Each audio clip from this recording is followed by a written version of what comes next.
ketika nazar. Tindakan terhadap seseorang muslim ketika nazar. Kalau ini telah kita bincang pada pertemuan yang lalu, cuma malam ini kita sambung tindakan seterusnya. Bila mana kita berdepan dengan orang yang sedang dalam keadaan nazar, besar kemungkinan kita akan hadapi melibatkan ahli keluarga kita, melibatkan ayah kita, mak kita, ataupun orang-orang yang dekat dengan kita. Maka kalau ini semestinya diketahui oleh kita semua. Pasal setiap daripada kita ni akan berhadapan dengan sakaratul maut. Setiap daripada kita ni akan berdepan dengan sakaratul maut.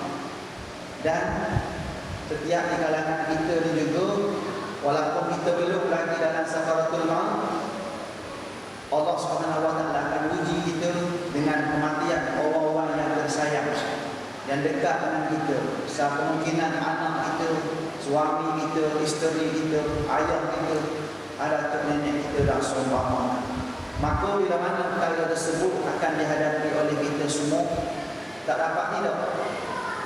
Semestinya kita semua memahami tindakan terhadap seorang muslim bila mana dia berdepan dengan sakaratul maut, sakit dalam keadaan sakaratul maut. Kita ni keturunan mati, tuan-tuan. Kita semua ni jenis keturunan mati. Tak ada jenis keturunan yang akan bongkak lagi. Akan dibinasakan oleh Allah Subhanahu Wa Taala bila-bila masa. Ni bakal-bakal jenazah belakang kita ni. Saya sama tuan-tuan bersama ni bakal-bakal jenazah. Maka atas sebab itu, tuan-tuan, kalau kita rujuk pada kata-kata Al-Imam Hujjatul Islam Abu Hamid Al-Ghazali berdasarkan hadis-hadis Nabi sallallahu alaihi wasallam, bila mana hati kita tu ada penyakit, bila mana hati kita tu ada sakit, ada penyakit, maka penawar yang paling mujarab untuk mengubati hati yang sakit itu, iaitu dengan cara kita ingat pada Allah. Kita bincang berkaitan dengan kematian. Kita bincang bagaimana kita ni akan menghadapi saat sakaratul maut. Kita bincang bagaimana untuk kebahagiaan selepas daripada mati, boleh mengubati hati kita. Kalau kita tak cerita pasal mati, maka kita akan sibuk dengan agenda kita masing-masing, sibuk dengan dunia kita masing-masing. Tapi bila mana kita fikirkan mati, sesibuk mana pun kita, maka pasti kita ketika akan tersentak sekejap memikirkan kalau Allah kita diambil oleh Allah Ta'ala pada hari ini, adakah kita sudah bersiap sedia? Kalau ini hari terakhir kita, adakah kita sudah bersiap sedia? Kalau minggu ni minggu terakhir kita, adakah kita sudah bersiap sedia?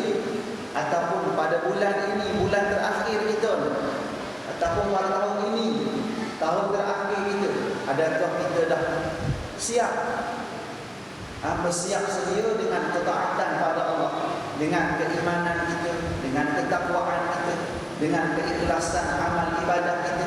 Semua tu mesti diambil kira, mesti diambil kira. Lebih-lebih lagi lah bila mana Allah Ta'ala uji kita dengan sakit. Allah Ta'ala uji dengan sakit. Allah Ta'ala uji kita dengan lanjut usia. Uji kita dengan lanjut usia, uji kita dengan sakit. Ni gambaran tentu umur kita ni tentu akan berakhir. Ni bukan nak menakutkan. Ni bukan nak menakutkan ayah-ayah yang tua, ayah yang umur. Pasal sifat dia macam tu. Sifat dia macam tu, sifat zahir dia panggil. Sifat hakikat kita serah pada Allah Subhanahu Wa Taala. Hakikatnya mati ni tak kenal usia. Muda ke, tua ke, miskin ke, kaya ke, tak syarat semua tu. Sakit ke, sihat ke, sampai masa sampai ketika dia akan dijemput oleh Allah Subhanahu Wa Taala. Tetapi alamat zahirnya, alamat dan petanda zahirnya, bila mana kita diuji dengan sakit, itu tanda. Tanda kita akan tinggalkan kehidupan kita di dunia ini. Dunia yang fana ini dah akan kita tinggal. Itu checkpoint Allah Ta'ala bagi pada kita. Begitu juga dengan petanda-petanda di tubuh badan kita ini. Petanda-petanda di tubuh badan kita. Kalau dulu zaman kita belasan tahun dulu, rambut di kepala kita itu hitam, janggut kita pun hitam, misai kita pun hitam. Sekarang ni tuan-tuan, rambut dah bertukar jadi putih. Bukan rambut saja, janggut pun dah jadi putih, misai pun jadi putih. Apa lagi? Bulu kening pun jadi putih. Semua putih, tuan-tuan. Putih tadi, tuan-tuan, menggambarkan pada kita, tuan-tuan, bila dah sudah lari daripada sifat kebiasaan, tuan-tuan, patutnya kekal lah sampai macam tu. Tapi tidak, Allah Ta'ala nak mengingatkan kita dengan tumbuhnya uban di kepala itu. Nak suruh kita ingat umur kita ni sudah lanjut. Nak suruh kita ni fikirkan saat sakaratul maut kita, sebelum ianya datang menjemput kita dalam keadaan menuju. Petanda-petanda tersebut menggambarkan peringatan daripada Allah Subhanahu Wa Ta'ala. Sebab itulah makruh kita cabut ubat.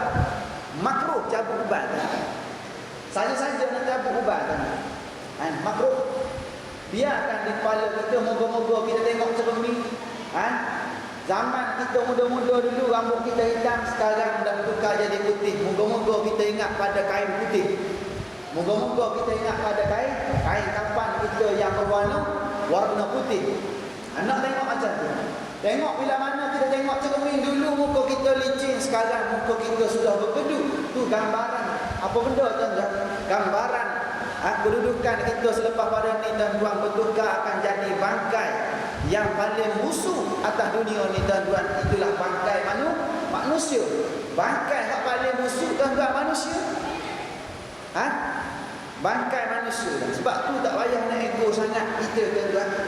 Bila mana kita fikirkan kedudukan kita di sisi Allah Ta'ala, Allah Ta'ala jadikan kita daripada setitik air mani yang jijik, tuan-tuan, jatuh ke tanah. Ayam pun tak sanggup nak patut, itik pun tak sanggup nak sudu, tiba-tiba jadi manusia, tuan-tuan.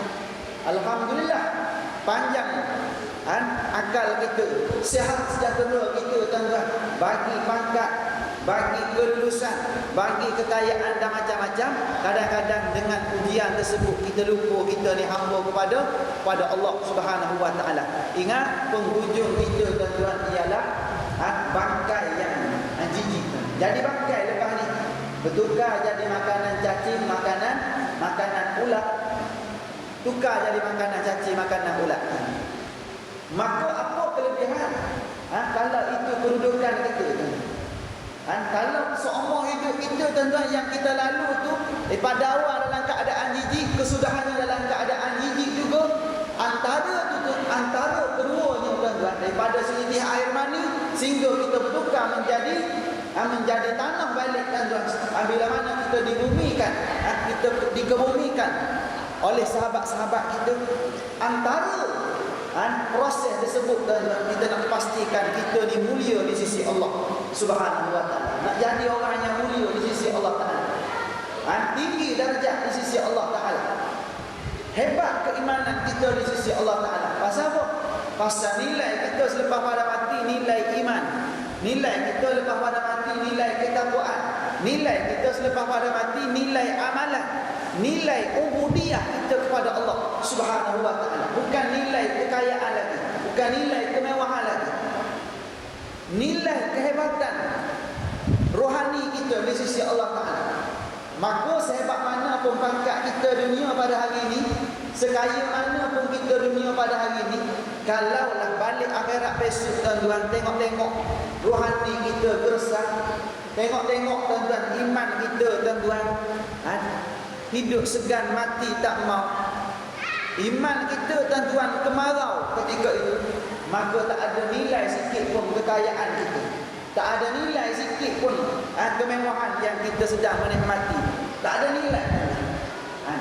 Maka sebab itulah kita nak pastikan bila mana kita tahu kita ni keturunan mati, kita ni bakal-bakal jenazah, jangan kita sibuk, jangan terlalu sibuk sangat dengan menguruskan dunia sampai lupa kepada persiapan akhirat itu, melibatkan solat, puasa, zakat, haji, bersedekah, baca Quran dan seumpamanya banyak. Tu kena persiapkan.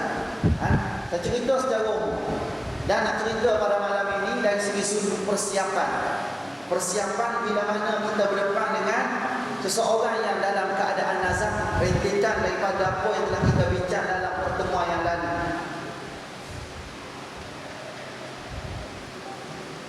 Maksud nazak ialah tanda-tanda mati yang zahir ke atas orang yang sakit dan ruh mula dicabut daripada jasad. Itu nazak. Tanda-tanda si fulan dan si fulan itu nak mati dengan sebab ada tanda-tanda dia. Kaki, pegang kaki sejuk. Tengok hidung, jatuh hidung. Tengok telinga, jatuh. Kaki pun tuan-tuan daripada boleh buat macam tu, tiba-tiba tak boleh, jadi sterik aja. Ada tanda. Tanda-tanda tu ada. Maka bila mana kita lihat tanda-tanda tersebut berlaku kepada orang tersayang, duduk berdamping dengan kita, duduk sebuah dengan kita, mana tindakan kita? Tindakan pertama sebab ulangan balik secara hospital lalu. Yang pertama sekali, apabila seseorang pesakit telah sampai ke tahap nazak.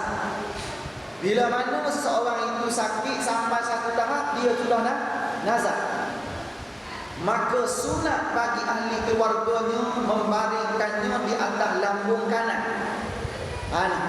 Bila mana contohnya kalau tuan-tuan tengok ada orang sakit lama sakit ni dah, tiba-tiba sihat, mengejut sihat dah, tak makan ubat pun, duk biasa je, tiba-tiba sihat, minta macam-macam, minta nak makan tu, minta nak makan ni, tu kalau boleh jangan tinggal. Jangan tinggal. Itu tanda benda tu. Tanda tuan-tuan, dalam lebih kurang tak sampai sebulan atau dalam lebih kurang 7 hari tuan-tuan, selepas pada tempoh tersebut, dia akan tinggal gitu. Ikut pada kajian zahir para ulama tuan-tuan. Boleh macam tu. Berlaku macam tu tuan-tuan. Jangan tinggal.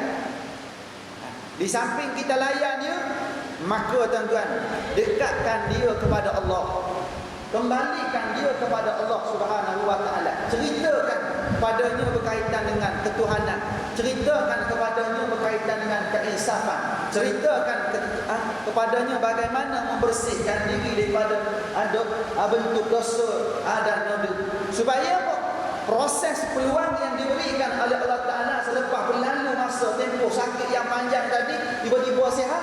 Kesihatan tersebut bukan untuk makan semata-mata. Kesihatan tersebut bukan untuk kita layan hawa nafsu makan minum semata-mata. Jangan. Bukan kata tak boleh layan, tapi jangan lebih-lebih. Pastikan kita guna ruang kesihatan yang buat sementara itu, pastikan ia boleh kembali pada Allah Subhanahu wa taala. Teguhkan keimanan. Gilakan Islamnya tuan-tuan, sekadar yang termampu. Paling-paling tak ada kalau dia ni tak mampu baca Quran. Perdengarkan kepadanya ayat-ayat suci Al-Quran. Kalau boleh anak-anak baca Quran, isteri baca Quran. Kalau suami sakit, isteri baca Quran. Isteri sakit, suami baca Quran. Supaya apa? Tak nak kehidupan yang terakhir itu, masa-masa kecederaan tu lara, masa-masa kecemasan itu disibukkan dengan urusan dunia lagi. Jangan sibuk lagi dengan urusan dulu.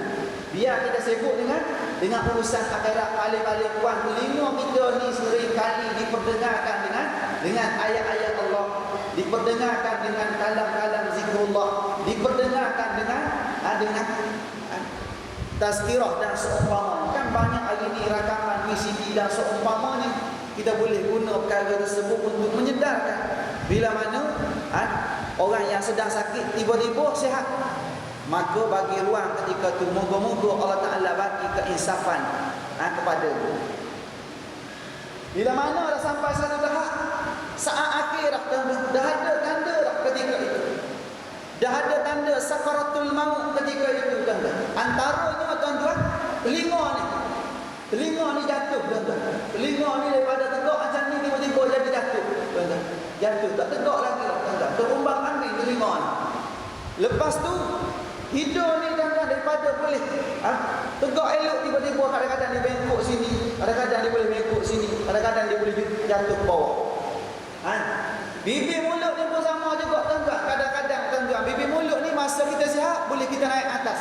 Bila mana kita ni dalam keadaan nazak, kadang-kadang dia bertukar jadi, kadang-kadang dia jadi sengit. Belah sini, kadang-kadang jadi sengit belah sini. Tu antara tanda-tanda. Tuan-tuan, kita kena pasti benda macam ni. Bila lagi kita yang jadi ketua keluarga, kena arif benda seumpama ni kan. Seterusnya kita boleh pegang anggota-anggotanya ketika itu. Lebih-lebih lagi di bahagian kaki. Kita pegang bahagian kaki, rasa macam mana? Sejuk kaki kan. Sejuk kaki. Itu tanda apa tu? Tanda roh. Rohnya ketika itu mula dicabut oleh malaikat Israel ketika itu. Besar kemungkinan dah ada di parah lutut, besar kemungkinan dah separuh badan. Maka mula jadi sejuk ketika itu. Tak mati lagi tu. Masa tu tuan-tuan, pintu taubat masih dibuka tak? Pintu taubat masih dibuka oleh Allah Subhanahu Wa Taala. Sebelum nyawa duduk di halqum, sebelum nyawa duduk di ghargha, sebelum sampai di halqum ini, maka tuan-tuan ajar mengucap, ajar kalimah la ilaha illallah dalam keadaan tidak memaksa. Itu tanda. Jangan pegang kaki, dia sejuk kaki. Ataupun kita boleh tengok kaki dia, biasanya boleh tegak sendiri macam tu. Tengok-tengok dia jadi jatuh macam tu. Kaki jadi jatuh. Tak tegak lagi lah, tak ada fungsi dah tuan-tuan awak saraf ketika itu. Tak ada fungsi lah. Maka ketika tu tuan-tuan, tu tanda-tanda dia dalam keadaan sakaratul maut ketika itu tuan-tuan. Kita nak buat macam mana? Kita yang menyaksikan tuan-tuan, nak buat macam mana? Sebelum saya baca kat sini, suasana ketika itu tuan-tuan, kalau boleh iringilah dengan bacaan ayat-ayat suci Quran. Minat mana pun kita dengan lagu-lagu dan lagu rock, lagu apa-apa saja yang melagakan tuan-tuan, berhenti tuan-tuan. Berhenti.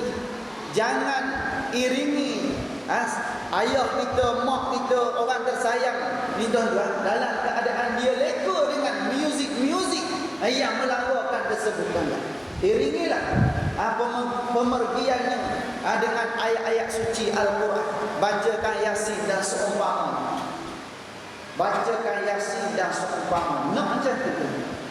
Kalau tak boleh baca, tak mampu baca tuan-tuan, masa tu kita akan mula menyesal tuan-tuan. Kalau kita sebagai anak, kita akan mula menyesal. Betapa ayah kita dalam sakaratul maut, kita tak boleh nak tolong masa tu tuan-tuan. Pertolongan terakhir seorang anak tuan-tuan, dikala ayahnya tuan-tuan dalam sakaratul maut, dia nak tolong, nak ringankan bebanan sakaratul maut tadi tuan-tuan, supaya tenang. Paling-paling buang kita duduk di hujung kepala, kita perdengarkan ayat-ayat suci Quran. Maknanya ketika tu kita mula rasa menyesal sangat-sangat dalam kehidupan kita tuan-tuan. Hidup kita mewah, duit kita banyak, kekayaan kita bertimbun-timbun, harta benda kita bertimbun-timbun, pangkat kita hebat, tiba-tiba kita tak pandai baca Quran. Apa arti tuan-tuan ketika itu? Sebab tu tuan-tuan, bila mana Allah Ta'ala bagi sihat pada kita, tuan-tuan, minta tolong belajar. Tolonglah belajar tuan-tuan, sekadar yang termampu. Sekadar yang termampu, belajar tuan-tuan. Moga-moga paling-paling kurang kita boleh baca tuan-tuan, mengiringi sahabat-sahabat kita, orang tersayang tuan-tuan, dengan bacaan ayat-ayat suci Quran. Paling-paling kurang kita boleh baca Qul huwallahu, surah Al-Ikhlas berkali-kali dalam keadaan sebutan dan bacaan yang tepat dengan hukum tajwidnya, sifat hurufnya, makhraj hurufnya tepat kita nak. Masa tu tuan-tuan kita akan menyesal kita ketika itu. Maknanya sebelum kita ni menyesal tuan-tuan, sebelum anak-anak kita ni tuan-tuan terpengaruh dengan dunia, sebelum dunia tu penuh di lembaran hati anak-anak kita, cubalah kita programkan mereka, paksakan mereka tuan-tuan. Kerana apa? Kerana tu saham kita tuan-tuan. Jangan kita tengok mereka berjaya tuan-tuan pakai kereta mewah saja. Jangan kita gaji bulanan puluhan ribu tuan-tuan. Bukan sekadar tu. Kita bukan nak yang tu saja. Kita nak tuan-tuan anak-anak yang soleh, anak yang salihah, yang boleh support kita semasa hidup dan masa kita sudah mati. Kita nak ajar tu. Sebab tu kena pulun habis-habisan. Biar habis duit sikit tuan-tuan untuk ketaatan pada Allah. Biar habis duit sikit untuk nak pastikan anak-anak kita dapat pendidikan agama. Tak apa tuan-tuan. Bayar lebih sikit tak apa tuan-tuan. Hantar sekolah tahfiz 300 sebulan. Mahal. Tak mahal tuan-tuan. Tak mahal tuan-tuan. Berbanding dengan pengajian-pengajian lain tuan-tuan. Ilmu akhirat 300 sebulan. Siap makan, siap minum, siap asrama tuan-tuan. Tengok. Banyak Allah Ta'ala nak bagi ruang pada kita. Sebab tu celik mata dalam bab ni tuan-tuan. Okay, seterusnya nak buat macam mana? Bila mana seseorang pesakit telah sampai ke tahap nazak, maka sunat, hukum sunat tak buat pun tak apa, nak biarkan gitu. Kuncikan dalam bilik, tinggalkan dia situ je. Tuan-tuan. Boleh tak buat macam tu? Boleh, tak ada masalah. Boleh tuan-tuan. Tengok dia tengah-tengah nazak tuan-tuan. Anak-anak kunci. Pasal ekon siap-siap kan mewah. Letak atas tilam yang mahal-mahal, tinggal kat dalam tu. Tinggal dalam bilik tuan-tuan. Kita pergi duduk kat mana? Bersembang kat luar, main Facebook. Tuan-tuan. Layan Facebook, layan Astro dan seumpamanya. Lepas tu tengok. Lama-lama sekali buka tengok macam ni. Boleh. Tak ada masalah nak buat macam ni. Tapi tuan-tuan, nak balas jasa mak ayah kita ni tuan-tuan. Setitik susu mak ayah kita, setitik air susu mak kita pun kita tak boleh nak balas tuan-tuan. Sekalipun dengan apa cara pengorbanan kita sekalipun, tak boleh balas. Sebab tu bila mana berdepan dengan keadaan tersebut, apabila seorang pesakit telah sampai ke tahap nazak, maka sunat bagi ahli keluarga, sunat bagi ahli keluarga, bukan rakan taulat, bukan jiran tetangga, sunat bagi ahli keluarga, orang-orang yang dekat dengan orang yang sedang nazak. Tapi kalau tak ada juga, jiran main peranan lah. Tak ada juga, telefonlah kepada siapa-siapa, mana-mana ustaz atau alim ulama yang berdekatan dengan kita tuan-tuan. Tapi masalah hari ni tuan-tuan, bila mana dekat dengan mati macam ni, bawa orang cari ustaz kan? Bila mana mati, sebelum mati, orang cari ustaz, cari ulama tuan-tuan. Jangan. Walaupun boleh buat macam tu tuan-tuan. Kalau boleh, biar tindakan tersebut daripada kita sendiri. Nak buat macam mana tu? Sunat bagi ahli keluarganya membaringkannya di atas lambung kanan. Sunat kita baringkan orang yang sedang nazak tadi di atas lambung kanan, dengan mukanya menghadap kiblat. Maksudnya kalau arah kiblat kita belah sana, kepalanya di belah sana, dia baring di atas lambung kanan. Kepala sana, muka menghadap kiblat. Sekiranya susah untuk berbuat demikian, susah. Nak buat demikian susah. Ada pilihan seterusnya tak? Boleh. Ada. Maka dibaringkannya dengan terledam dan mukanya diangkat sedikit menghadap ke arah kiblat. Kita letakkan dia tuan-tuan. Letakkan dia tuan-tuan, kaki arah kiblat, lepas tu angkat kepala lah, tinggikan kepala, lapik batal tu. Apa-apa sajalah yang menjadikan kepala tu tinggi supaya muka tu pandang arah kiblat. Itu pilihan yang kedua. Begitu juga dengan kedua-dua tapak kaki sunat diarahkan ke arah kiblat. Tapak kaki ke arah kiblat. Macam tu, arah kiblat, tapak kaki. Itu kedudukan. Dari segi sudut kedudukan, kita nak handle orang yang dalam sakaratul maut. Buat macam tu. Seterusnya, bila mana kita dah buat macam tu, yang kedua, kita sunat diajarkan kepadanya kalimah syahadah. Sunat kita tuturkan kepadanya sunat tuturkan kepadanya kalimah syahadah. Bukan dua kalimah syahadah, ini kalimah syahadah, iaitu kalimah la ilaha illallah, dengan cara yang lembut, bukan dengan memaksa, bukan dengan cara memaksa. Maknanya dalam keadaan tidak memaksa dan mendesak. Jangan pula kita pergi kat telinga dia, la ilaha illallah, la ilaha illallah. Kita pergi kat telinga dia. Lala sekali kata aku dah ajak sebelum ni kau pergi kuliah, kata nak. Kuliah subuh kata nak pergi, kuliah maghrib kata nak pergi, Jumaat kau datang masa waktu nak turun khutbah. Khutbah kedua kau baru sampai. Kan kau tahu, kau dah tahu kedudukan sebenar kau dah tahu ni hari ni. Tak payah ceramah dah masa tu tanda. Tak payah cakap panjang masa tu tanda. Nak cakap panjang sebelum nazak tadi tanda. Sebelum sakaratul maut tu tuan-tuan. Sebab tu kita hari ni tuan-tuan kita bawa ramuan macam-macam ustaz. Hak ni dengan gaya, hak ni dengan cara penyampaian dia macam-macam. Kenapa? Kerana kita nak tarik masyarakat ni. Ada si fulan ni tak boleh terima cara macam ni. Mari ustaz lain, dia bagi cara ni, kemungkinan dia boleh terima cara tu tak? Mari yang lain pula, cara ni pula, besar kemungkinan dia boleh terima. Macam-macam ramuan lagi. Pasal apa? Pasal kedudukan peringatan tersebut sebelum sakaratul maut. Jangan masa sakaratul maut baru kita nak bercerita tuan-tuan kedudukan sebenar. Masa tu tuan-tuan kita hanya pergi kat telinga dia tuan-tuan dalam keadaan penuh pengharapan supaya dia boleh tuturkan kalimah tersebut. Kenapa?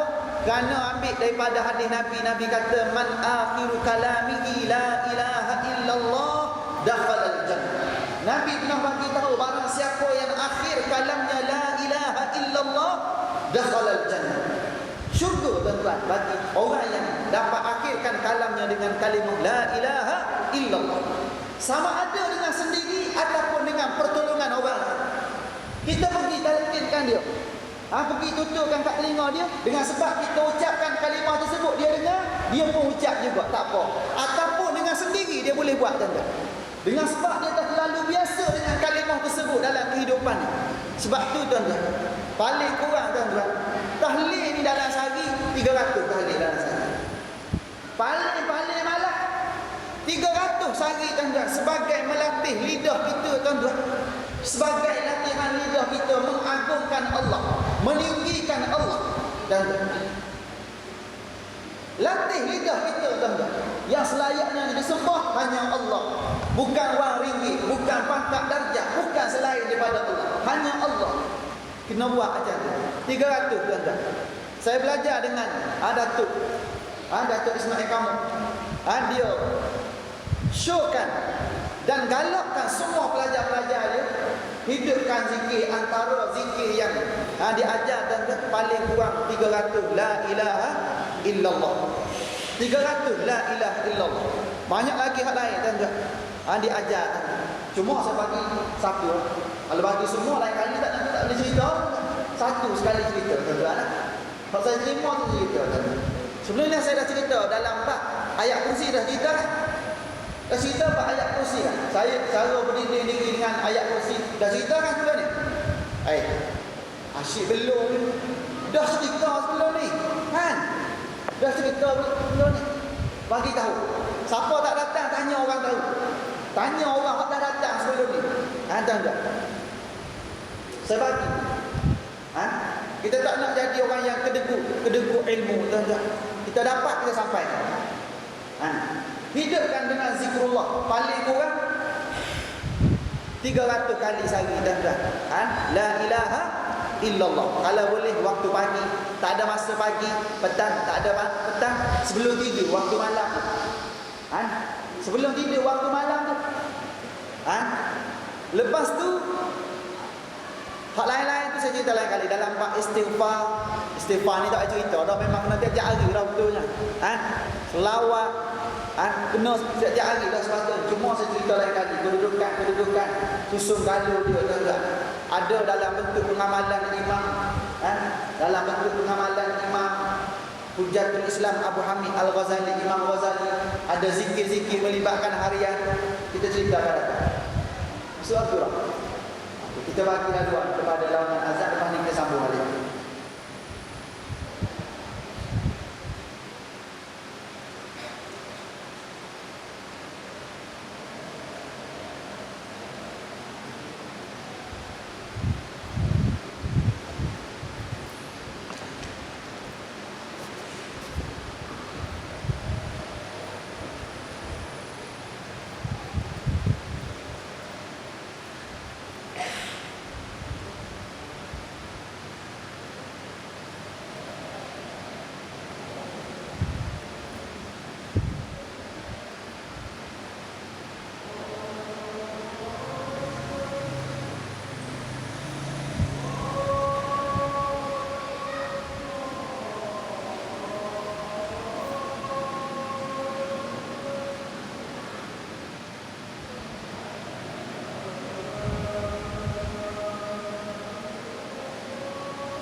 Tuan-tuan muslimin muslimat yang dirahmati Allah Subhanahu wa taala sekalian.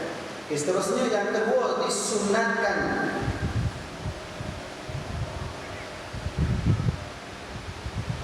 diajarkan kepada orang yang sedang nazak itu kalimah syahadat, yaitu kalimah la ilaha illallah, dengan cara yang lembut, bukan dengan memaksa dan mendesak.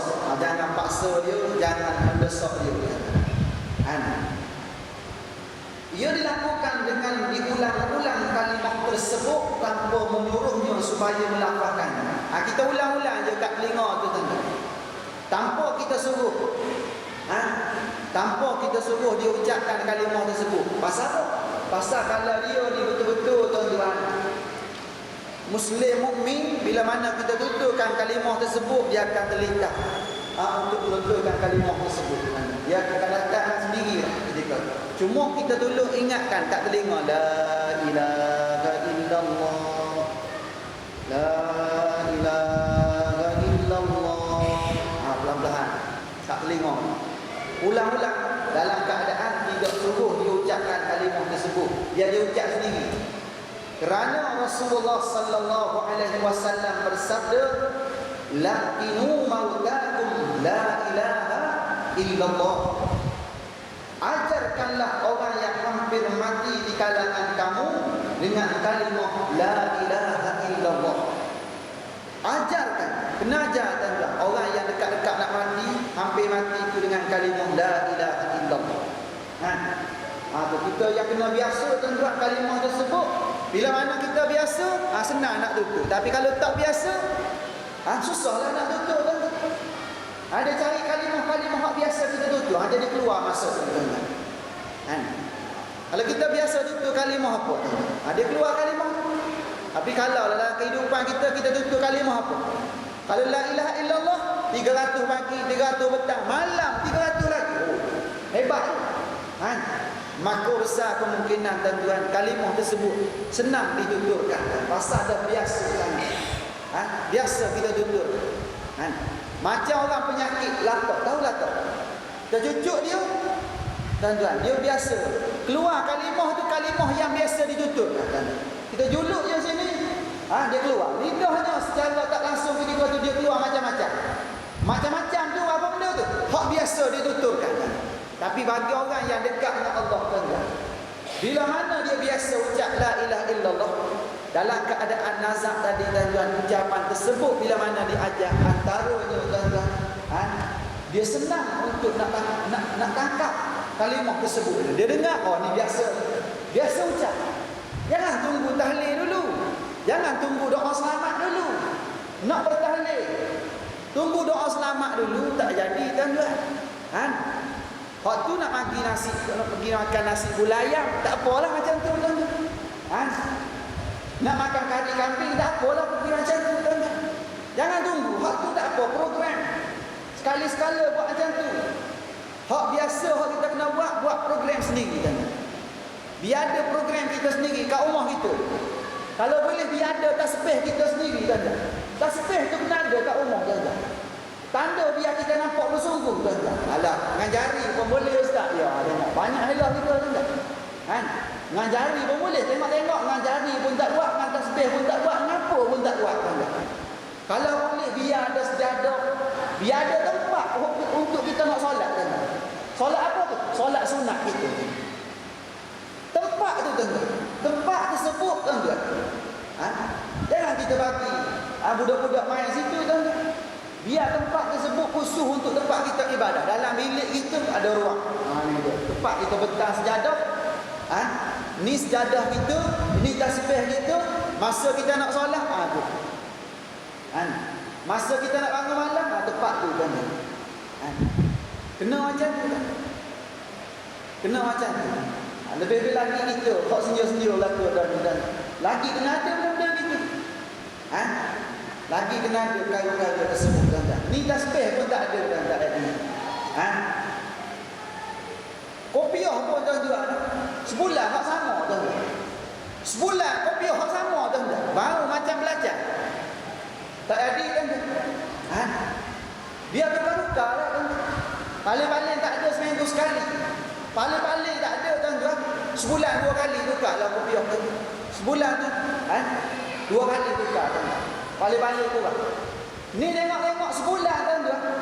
Hak tu dah, bulan lepas hak tu dah. Masuk bulan ni hak tu lagi tuan-tuan. Tengok. Jangan nampak sangat kita ni tuan-tuan dalam bab ibadah pada Allah, dalam persiapan untuk menghadapi sakaratul maut, kehidupan selepas pada mati kita. Kita buat sambil lewat.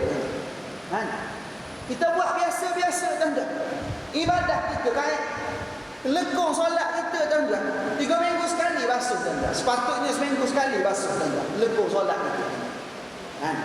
Pasal apa? Nak pada keselesaan tuan-tuan. Ibadah kita nak pada keselesaan tadi tu. Kalau sebulan sekali tuan-tuan, bau macam-macam tu yang jadi tak seronok. Nak solat tu jadi tak seronok. Pasal apa? Pasal bau macam-macam. Ni nilai dia tuan-tuan, kedudukan dia tuan-tuan. Kita boleh gambarkan sendiri tuan-tuan. Kedudukan kita dalam urusan ibadah kita sebagai persiapan. Okey, seterusnya. Yang ketiga, sunat dibacakan surah Yasin. Selain daripada kita ajar kalimah la ilaha illallah, maka sunat kita iringinya tuan-tuan dengan baca surah Yasin. Bila mana dia sakit, bila mana dia dalam keadaan azab, lebih-lebih lagi sunat dibacakan surah Yasin di sisinya, kerana Rasulullah sallallahu alaihi wasallam bersabda, "Iqra'u ala mautakum Yasin." Bacakanlah kepada orang yang hampir mati di kalangan kamu dengan surah Yasin. Baca kepada orang yang hampir mati. Bukan suruh baca malam Jumaat je. Kau baca malam Jumaat tu teruskan macam biasalah. Tak ada hadis suruh baca malam Jumaat tuan-tuan. Tapi boleh baca tak? Boleh. Ambil hadis hak umum tuan-tuan. Biarlah hak guru-guru kata bid'ah masjid ini buat Yasin malam Jumaat ni tak apa. Kita buat tuan-tuan. Ambil hadis mana? Hadis hak umum. Nabi kata iqra'ul Quran fa innahu ya'ti yaumal qiyamah syafi'an li ashabi. Umum kan Nabi bagi tahu. Nabi tak sebut malam Jumaat, malam Sabtu, malam Ahad, tak sebut masa tuan-tuan. Tak sebut hari, tak sebut malam, tak sebut siang. Nabi kata bacalah Al-Quran. Sesungguhnya Al-Quran itu akan datang pada hari kiamat nanti, syafi'an li ashabi, akan bagi syafaat kepada orang yang membacanya. Si pembacanya akan disyafaat pada hari kiamat nanti. Ambil hadis umum kan? Nak bakar semangat kita kan? Biar orang tak nak buat, janji kita buat. Tapi jangan malam Jumaat aja baca. Malam Jumaat datang masjid. Siapa nak baca Yasin? Malam lain tak datang masjid. Tak benar macam tu kan? Jangan tunggu satu-satu malam tertentu je. Baca Quran ni tuan-tuan kena jadi tradisi dalam kehidupan kita. Pagi, petang, siang, malam. Nabi pun pernah bagi tahu, hiasilah rumah-rumah kamu dengan baca Quran. Nabi suruh kita hias rumah-rumah kita tu dengan baca Quran. Ni kita hias dengan benda lain. Tak jadi tuan-tuan. Kita hias dengan benda lain. Perhiasan di dinding ni macam-macam. Betul, boleh kok tuan-tuan nak letak ayat Quran situ, boleh. Tapi Nabi tak suruh tuan-tuan.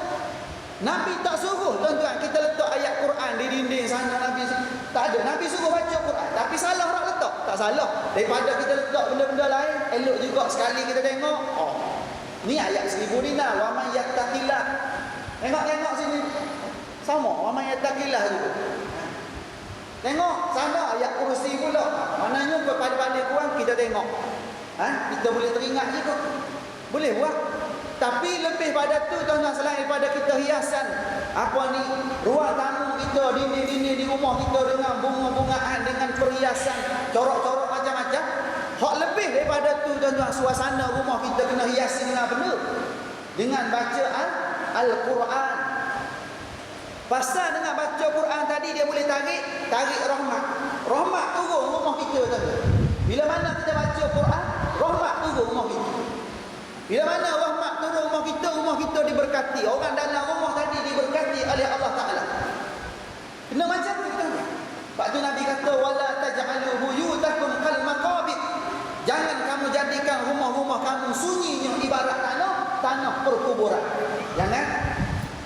Paling ada tuan-tuan, tak boleh baca yang panjang, cari hak pendek-pendek. Cari hak pendek-pendek. Tak mampu baca surah Yasin, baca Qul huwallahu ahad, surah Al-Ikhlas. Sekali baca sama dengan 1/3 Al-Quran. 2 kali 2/3.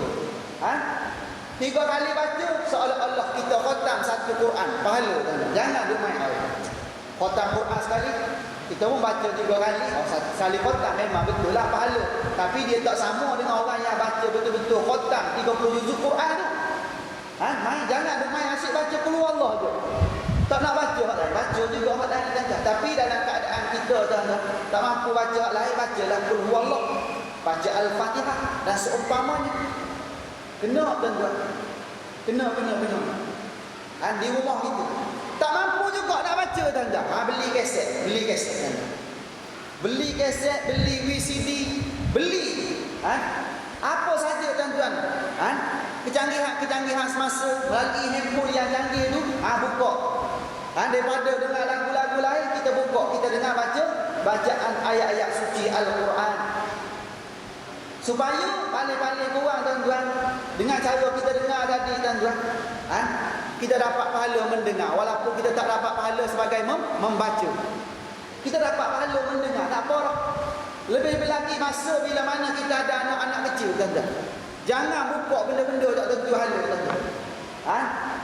Tarbihan di awal, bayi ni tuan-tuan jangan buka benda-benda pelik tuan-tuan. Dengar lagu-lagu, dengan cakapan-cakapan mencarut dan seumpamanya, kalau boleh elok-elok semua benda tu. Buka benda-benda yang boleh menasang minda. Kalau boleh ayat-ayat suci Al-Quran, kalau boleh lagu-lagu nasyid yang boleh membina diri kita tuan-tuan.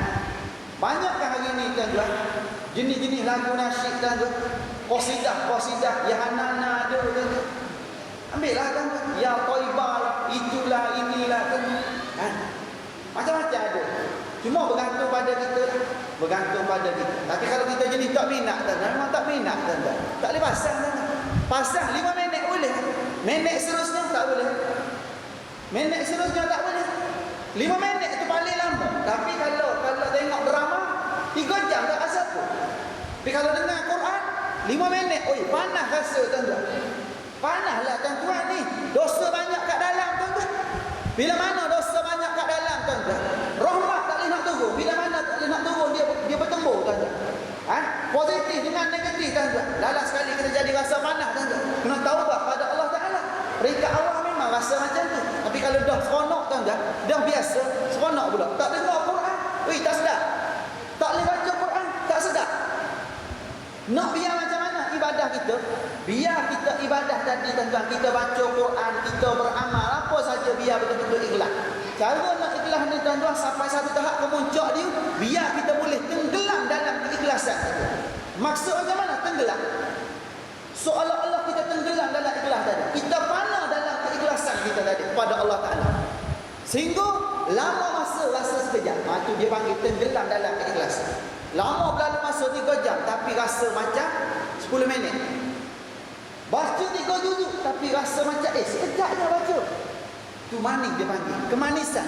Tenggelam kita dalam keikhlasan. Imam baca panjang, seronoknya baca panjang. Imam baca panjang sikit tak boleh. Komplain. Lepas tu saya tak baca panjang dah sekarang ni tuan-tuan. Sebab orang komplain tuan-tuan, saya tak dedah pada tuan-tuan orang tulis soal ayat kat saya. Dulu saya pegang jawatan imam ni panjang-panjang kita baca tuan-tuan. Sekarang ni pendek kita baca. Pasal apa orang tak suka kita baca panjang? Kuliah panjang orang komplain tuan-tuan. Tapi lepak kedai kopi 3 jam. Lepak kedai kopi 3 jam tak ada siapa nak komplain tuan-tuan. Anak-anak kita tuan-tuan duk main video game dekat pusat internet sebuah kafe tuan-tuan, tak ada siapa nak komplain. Hak duk lepak atas bukit ni tuan-tuan, tak ada siapa nak komplain. Ustaz bagi kuliah lebih pada sejam, ada saja orang komplain. Itu masyarakat kita hari ni tuan-tuan. Masyarakat kita macam ni tuan-tuan. Tidak nak menghargai apa yang ada tuan-tuan. Sepatutnya syukur apa yang ada tuan-tuan. Ustaz hak jauh datang pada kita, alhamdulillah, syukur. Hak tua ada, hak muda ada ustaz tuan-tuan. Hak tua dah hilang seorang kita tuan-tuan. tuan-tuan. Sak-sak ini bukan hilang mati ni tuan-tuan. Kan tak larat anak nak bawa kereta sendiri, tak larat, lalas sekali tak datang kan. Tak datang. Dia minta usulkan diri, kalau nak belajar nak pergi rumah dia.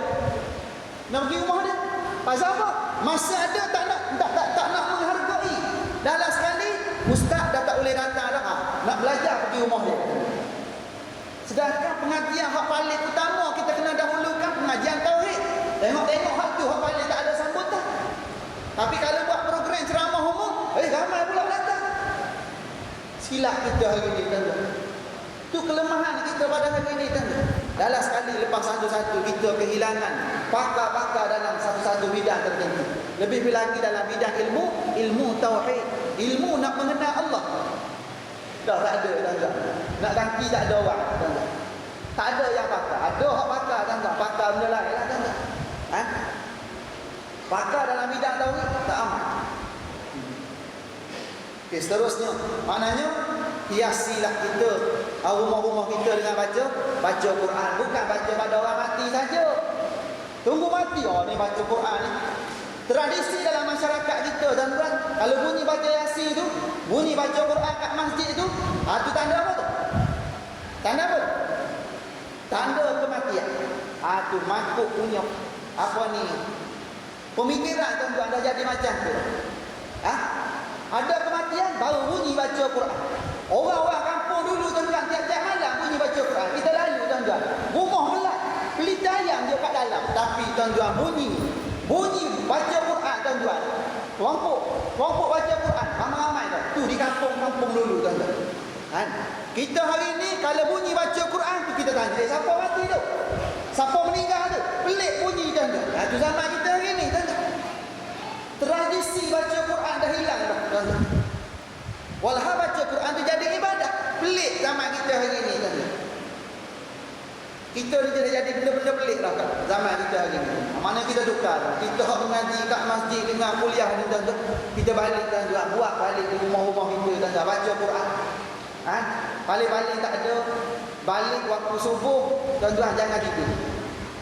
Balik solat subuh di masjid ataupun solat di rumah dengan sebab tak sempat datang masjid itu, baca Quran. Baca Quran, baca Yasin. Baca Al-Waqiah. Bacalah surah-surah apa pun tuan-tuan. Tak mampu. Yang pendek, tak mampu yang panjang kita cari hak pendek-pendek. Dalam kemampuan kita baca tuan-tuan. Nak macam tu tuan-tuan. Sebagai perasan di awal hari kita kena buat macam tu. Okay, seterusnya dan yang keempat, disunatkan kepada pesakit yang merasai tanda-tanda dan kesakitan maut supaya bersangka baik terhadap Allah dan mencampakkan kesemua bentuk dosa dan maksiat di belakangnya, iaitu melupakannya sambil menggambarkan bahawa dia sedang menghadap Tuhan yang maha mulia dan maha pengampun yang akan mengampun segala dosa. Kita ni tuan-tuan kena sentiasa positif. Bila mana kita ni ada tanda-tanda ni batang tubuh orang sedang dalam keadaan sakit tu ni tuan-tuan. Nak buat macam mana? Bila mana dia sakit, maka dia kena belapang dada tuan-tuan. Belapang dada kena. Bila mana kita sakit tuan-tuan, kena belapang dada. Kena terimalah. Reda dengan ujian yang Allah Ta'ala bagi pada kita tu, kena reda tuan-tuan. Kadang-kadang kalau bukan kerana sakit kita lupa Allah. Dengan sebab sakit kita jadi teringat pada Allah, maka kena reda. Kadang-kadang Allah Ta'ala nak ampunkan dosa kita dengan cara dia bagi sakit pada kita, lepas tu kita bertaubat, maka masa tu Allah Ta'ala ampunkan dosa. Pintu taubat tuan-tuan terbuka luas pada kita. Walaupun seluas langit bumi ni tuan-tuan dosa kita, kita bawa pada Allah Ta'ala. Allah Ta'ala boleh ampun tak? Boleh ampun tuan-tuan. At-taibu minadz-dzambi kaman la dzambal. Orang yang bertaubat daripada dosa-dosanya yang telah lalu, dia kembali pada Allah seolah-olah tidak ada dosa. Kena macam. Kena belapang dada. Bila mana diuji dengan sakit, lebih lagi sakit yang bawa pada mati, maka kena belapang dada. Jangan buruk sangka pada Allah. Jangan berumur, kenapa aku pula yang dipilih untuk kena sakit ni? Jangan berumur tuan-tuan. sabar dengan ujian Allah Subhanahu wa taala, belakang dada tuan-tuan. Moga-moga dengan ujian tersebut Allah Taala boleh angkat darjah keimanan kita. Moga-moga dengan kesabaran tersebut Allah Taala ampun dosa-dosa kita. Yang berbaki itu Allah Taala ampun. Waktu di sebalik sakit tadi, bila mana kita boleh sabar, dia boleh mengkafarahkan dosa-dosa kita. Dia boleh lenyapkan dosa-dosa. Kena belapang dada masa itu. Dia disunatkan berbuat demikian selama mana iman dan tauhidnya kepada Allah masih dipelihara. Dalam keadaan iman dan tauhidnya masih dipelihara, maknanya dia ketika itu masih lagi Islam, masih lagi dalam keadaan sedar ketika itu, tuan-tuan. Maka dia ketika itu kena belapang dada ketika ambillah peluang-peluang terakhir tersebut dengan cara kita bertaubat pada Allah Taala. Taubat ni tuan-tuan bukan kata kena buat solat sunat kan. Tu nak lebih afdal. Dengan sebab dengan cara kita solat sunat tadi, Nabi ajar kita setiap perbuatan yang Nabi nak buat ni, Nabi ajar sahabat dengan cara mendirikan solat. Maknanya taubat tuan-tuan, kalau kita tak nak solat, boleh taubat tanpa solat? Boleh? Tak nak solat sunat taubat. Kita nak taubat tanpa solat, boleh tak? Boleh. Syarat cukup hukum. Cukup syarat lah. Kena ada penyesalan. Menyesal kerana Allah. Menyesal kerana Allah. Dengan sebab kita dah langgar hukum hakam Allah. Kita dah kebabah dalam kehidupan kita. Kena menyesal. Yang kedua, berazam tidak akan kembali pada dosa yang telah kita buat. Yang ketiga, tinggal seberapa segera dosa yang kita buat. Sekarang juga kena tinggal. Kalau kita taubat malam ni juga kita kena tinggal. Lepas tu kalau melibatkan qada, di samping kita taubat, maka kena qada. Ada solat-solat hak kita tak qada. Dalam mazhab Syafi'i kita, bila mana terlibatkan qada, di samping kita taubat, maka kena qada. Qada macam mana kena taubat ni? Qada yang solat yang kita tinggal dengan sengaja, maka kena taubat. Dan pada masa yang sama kena qada. Wajib kedua-duanya sekali. Kalau ada terlibat dengan manusia, maka minta maaf dengan manusia yang terlibat dengan kita. Minta maaf dulu. Lepas tu taubat pada Allah Taala. Kena macam tu. Jangan tunggu jadi sejadah dulu. Jangan tunggu 1/3 akhir malam dulu. Takut-takut mati sebelum taubat. Taubat dulu. Taubat dulu. Lepas tu nak buat terbaik lepas pada tu, silakan. Nak buat susuli dengan solat sunat taubat dan seumpamanya, kena macam tu. Tak dapat tidak. Tak dapat tidak. Paling-paling kurang Nabi ajar kita paling kurang 70 kali sehari. Dalam riwayat lain kata 100 kali sehari Nabi bertaubat pada Allah Taala. Sedangkan Nabi maksum. Nabi tak ada dosa. Kita hak dosa ni berapa kali? Kita lepas solat berapa kali? 3 kali. 3 kali 5. Apa? 15 kali. Allahu Akbar. 3 kali 5, 15 kali je sehari taubat. Yang berdosa 15 kali sehari taubat. Tu pun nasib baik solat berjemaah. Kalau tak solat berjemaah, tak tahulah ada ruang masa nak istighfar ataupun tidak. Tak tahu. Maka sebab itulah saya ajak diri saya sendiri pada malam ini supaya kita hidupkan kembali tuan-tuan. Zikir-zikir maksud Nabi ajar kita tuan-tuan. Tahlil kita tuan-tuan. Jangan tunggu majlis tahlil doa selamat dulu baru kita nak bertahlil. Hidupkan dalam kehidupan kita 300 paling kurang sehari 300. Istighfar kita paling kurang 100. Selawat kita paling kurang 100. Takbir tahmid kita tuan-tuan. Kena ada tuan-tuan sebagai perhiasan dalam kehidupan kita tuan-tuan. Seterusnya ini berdasarkan hadis sahih bahawa Rasulullah sallallahu alaihi wasallam bersabda, "Ana inda zanni abdi bi." Aku berada di sisi sangkaan hamba-ku terhadapku. Maknanya tuan-tuan, Allah Taala ni tuan-tuan. Berada pada sangkaan kita tuan-tuan. Kalau kita bersangka baik pada Allah Taala bagi baik pada kita. Tapi kalau kita sangka Allah Taala tak ampun dosa, nak ampun macam mana? Kita tak minta ampun. Tapi kalau kita dah minta ampun, Allah Taala ampun dah. Besar mana pun dosa kita Allah Taala boleh ampunkan dosa-dosa kita. Tak pelik kan? Besar mana pun tak pelik, boleh ampun dosa. Tu kedudukan bila mana kita berdepan dan dengan orang yang sedang sakit, lebih lagi dalam keadaan sakit menghadapi sakaratul maut. Ada 4 perkara tu. Yang pertama tadi belum? Kedudukan pesakit tadi. Duduk atas lambung kanan menghadap kiblat. Kalau tak boleh juga, tunjukkan kaki arah kiblat, angkatkan kepala, tinggikan kepala. Satu. Yang kedua, sunat kita ajarkan dia dengan kalimah la ilaha illallah. Yang ketiga, banyakkan baca surah Yasin. Ada juga pendapat para ulama mengatakan dalam keadaan memang dah tak ada tanda-tanda sakaratul maut ketika tu tuan-tuan, maka ketika tu tuan-tuan kalau boleh baca juga suratul Ra'd. Surah Ar-Ra'd. Surah huruf tuan-tuan. Baca surah tu.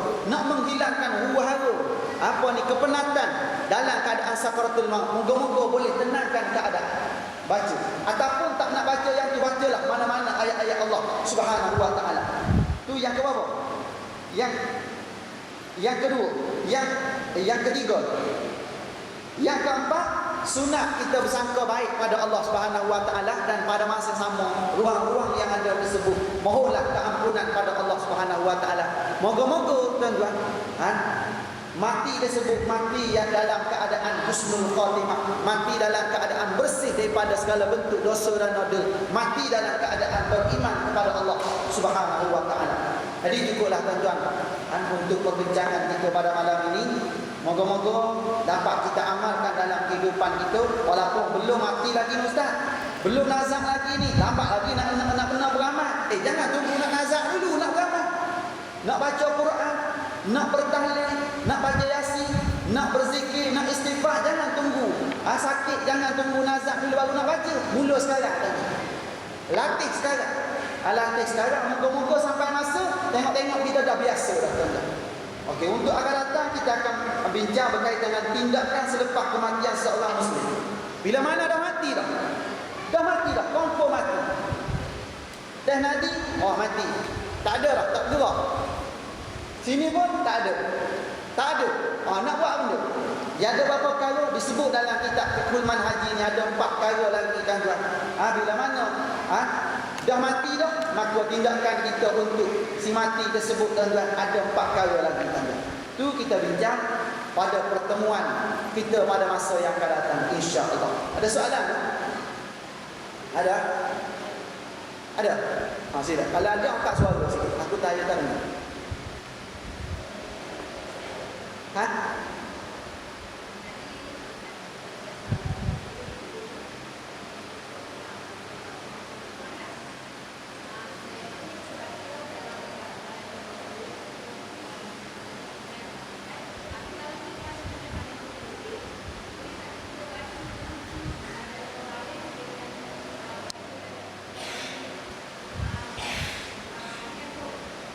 Okey.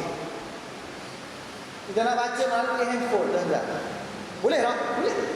Tu kelebihan yang ada tuan-tuan. Ni handphone kita main Facebook je. Handphone tu main WhatsApp tuan-tuan. Dalam handphone tu ada ayat Quran tuan-tuan. Kita boleh tuan-tuan. Programkan dia tuan-tuan, tekan keluar ayat Quran. Lagi senang tuan-tuan. Tak payah ambil wudu dalam bab ni tuan-tuan. Tak payah ambil wudu. Nak bawa sana sini handphone boleh bawa. Nak ambil wudu tak? Tak payah. Tak payah tuan-tuan. Bukan kita menanggung Quran pun. Bukan menanggung Quran masa tu tuan-tuan. Kita boleh bawa sana sini. Tapi kalau kita nak baca Quran sebiji itu pun lagi elok, tapi kecanggihan semasa pada hari ini ada dalam poket kita. Sana sini boleh bawa tuan-tuan. Bacalah Quran tuan-tuan. Lebih aula macam tu tuan-tuan. Lebih aula macam tu. Cuma kalau nak masuk dalam tandas tuan-tuan, kalau boleh kalau ada lagu-lagu melibatkan ayat-ayat suci Quran tuan-tuan, deringan tu tuan-tuan, nada deringan tu kadang-kadang ayat Quran dia bunuh. Nada ayat Quran tu dia buat apa ni, nada deringan tuan-tuan. Bila mana orang panggil kadang-kadang ayat tu tak habis lagi, pun dia berdekat. Maka ada ulama bijak kalau ni tuan-tuan. Jadi terputus mengejut ayat tu. Hukumnya haram kita buat tuan-tuan. Jangan buat. Kalau boleh tak payah bunuh deringan ayat-ayat suci Quran tuan-tuan. Bunuh benda lain. Bunuh benda lain. Cari deringan-deringan lain. Aku takut kita masuk dalam bab memperkecil dan mempersendakan ayat-ayat suci ayat-ayat suci Al-Quran. Takut jadi macam. Yang pasti baca Quran. Baca Quran ni tuan-tuan, pahala dia kalau kita baca. Dengan sebab kita dah ingat, kita pun tak tengok Quran, tak tengok apa-apa tuan-tuan. Boleh tak baca? Boleh baca tapi kurang pahala. Eloknya kita baca sekalipun kita ingat, tengok Quran.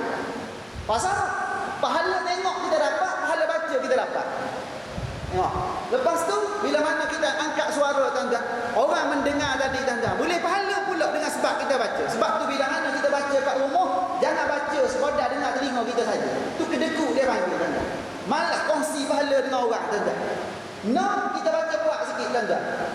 Kita baca kuat, anak kita dengar, dia boleh pahala dengar kita baca. Maknanya kalau anak kita tu pakar ilmu tajwid, kita baca tak betul, dia pun boleh tegur kita. Ada kelebihan tak? Ada kelebihan yang tersendiri di sebalik bacaan ayat-ayat suci Quran.